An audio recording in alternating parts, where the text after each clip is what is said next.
गीता उपदेश में भगवान श्री कृष्ण अर्जुन को समझाते हैं कि मोह माया में न पढ़ करके अपने कर्तव्य का पालन करो। ज्यों ही देने को चले प्रभु अर्जुन को ज्ञान, कुरुक्षेत्र पर हो गया केंद्रित सबका ध्यान, केंद्रित सबका ध्यान। ब्रह्मा जागे नारद चौके, त्रिभुवन में कौतूहल जागा। चारों दिशाएं सचेत हुई, धरती पर ध्यान सभी का लागा। गीता के महाज्ञान श्रवण को शिव ने ध्यान समाधि से त्यागा। एक अर्जुन के निमित्त मिलेगा ज्ञानामृत सबको बिनु मांगा, ज्ञानामृत सबको बिनु मांगा। भगवान श्री कृष्ण अर्जुन को कर्तव्य के ज्ञान का बोध कराते हैं और कहते हैं कि अपना कर्तव्य करो, फल की चिंता मत छोड़ो।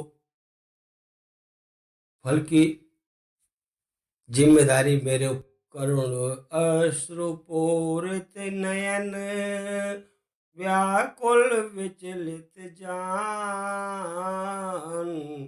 संबोधित कर पार्थ को बोले यूं भगवान, यूं बोले भगवान। यदि तुम युद्ध नहीं करोगे तो तुम्हारी कीर्ति नष्ट हो जाएगी। इसलिए युद्ध करो पार्थ, युद्ध करो और कर्तव्य अपने धर्म की रक्षा के लिए करो। इस धर्म युद्ध में यदि तुम मारे भी जाओगे तो तुम्हें वीर गति मिलेगी और तुम मरकर भी अमर कहलाओगे। युद्ध करो। अर्जुन कहते हैं कि हे भगवान, तुम तो जानते हो कि मुझे अपनी मृत्यु की किंचित तिल भर भी चिंता नहीं है। श्री कृष्ण कहते हैं कि हे अर्जुन, मैं जानता हूँ कि तुम इस धर्म युद्ध में अपने प्राणों की आहुति देने से जरा भी नहीं घबराते। तुम्हारे हृदय में ये दुर्बलता कहाँ से आई?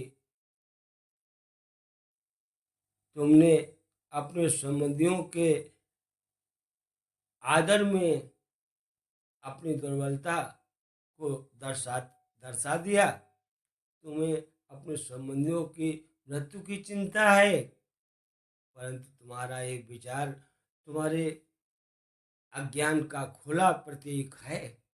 ठीक कह रहे हैं केशव। अर्जुन ने कहा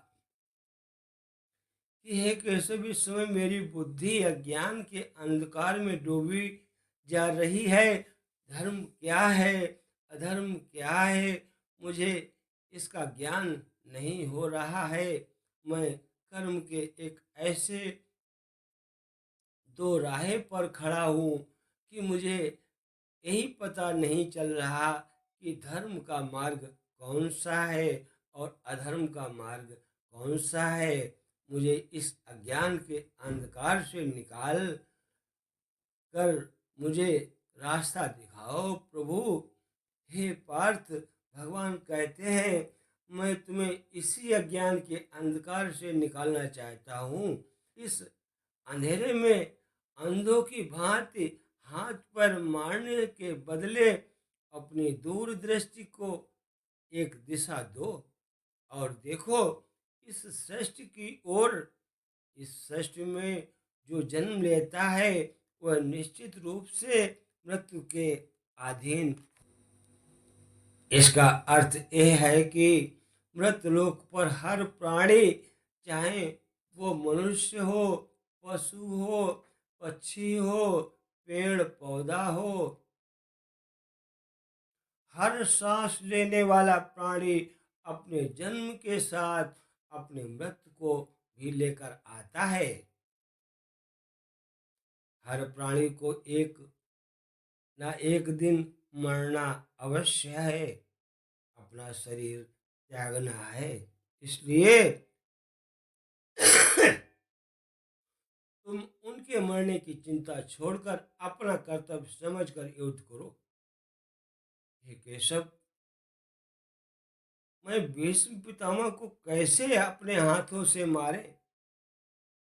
तो भगवान कहते हैं कि पहले तुम तो ये बताओ कि कौन है भीष्म पितामह।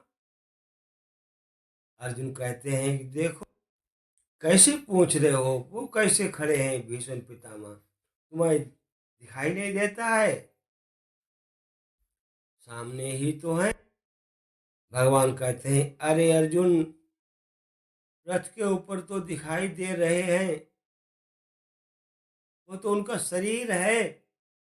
मैं पूछता हूँ, असली भीष्म पितामह कौन है, कहाँ है? तो अर्जुन कहते हैं, हे भगवान, हे केशव, तुम्हारी बात मेरी समझ में नहीं आ रही है। भगवान कहते हैं कि ये सत्य नहीं है। इस शरीर के अंदर जो दिव्य प्रकाश है, आत्मा है, वही भीष्म पितामह है। परम सत्य की समझ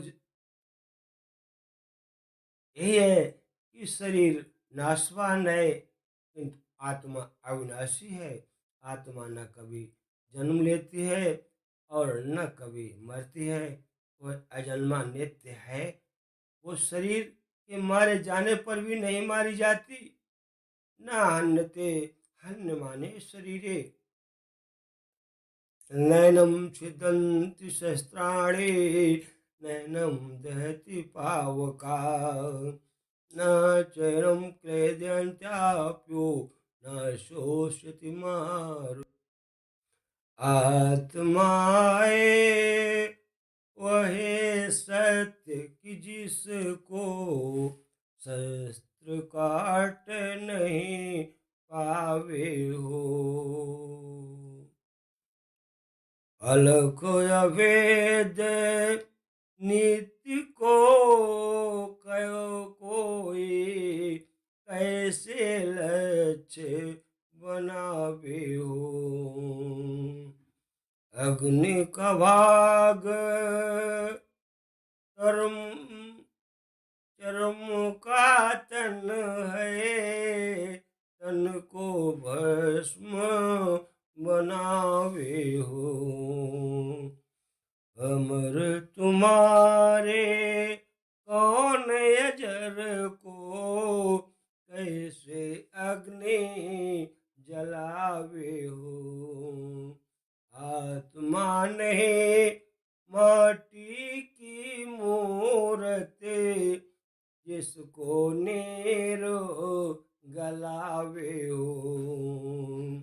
ये तो महासागर है, इसकी कोई था न पावे हो।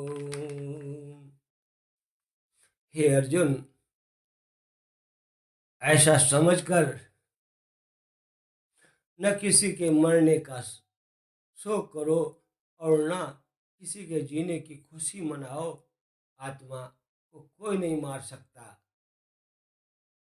यही सत्य है और यही उपदेश का सार है।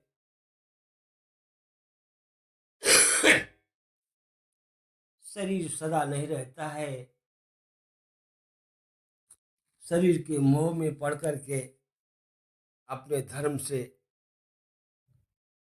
मत भागो, नहीं तो तुम्हारी कीर्ति नष्ट हो जाएगी। यदि तुम युद्ध में मारे भी गए तो तुम अमर हो जाओगे। श्री कृष्ण गोविंद हरे मुरारे, हे नाथ नारायण वासुदेवा, हे नाथ नारायण